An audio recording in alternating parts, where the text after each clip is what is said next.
জুলাইয়ের তপ্ত দুপুরে রাজপথ রঞ্জিত হয়েছিল ছাত্র জনতার রক্তে। সেই রক্তের দাগ এখনও শুকায়নি, কিন্তু এরই মধ্যে শুরু হয়েছে সেই হত্যাযজ্ঞের নেপথ্যের কারিগর ও সহযোগীদের আদালত থেকে জামিন পাওয়ার প্রক্রিয়া। নারায়ণগঞ্জ সিটি কর্পোরেশনের সাবেক মেয়র সেলিনা হায়াৎ আইভী এবং আওয়ামী লীগের সাবেক এমপি আব্দুর রহমান বদির জামিন পাওয়ার ঘটনাটি যেন সেই ক্ষতে লবণের ছিটা হয়ে দাঁড়িয়েছে।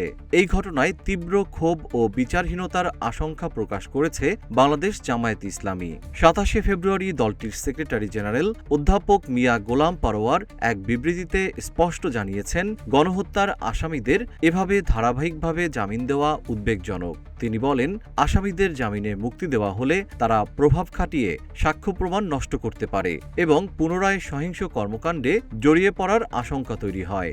জামায়াতের দাবি, এই ধরনের সিদ্ধান্ত বিপ্লবের চেতনাকে অবমাননা করার শামিল। ২৬ ফেব্রুয়ারি জুলাই অভ্যুত্থানের সময় হত্যার অভিযোগসহ পৃথক ৫ মামলায় নারায়ণগঞ্জ সিটি কর্পোরেশনের সাবেক মেয়র সেলিনা হায়াৎ আইভী ও নিষিদ্ধ আওয়ামী লীগের সাবেক সংসদ সদস্য আব্দুর রহমান বদিকে ৬ মাসের অন্তর্বর্তীকালীন জামিন দিয়েছেন হাইকোর্ট।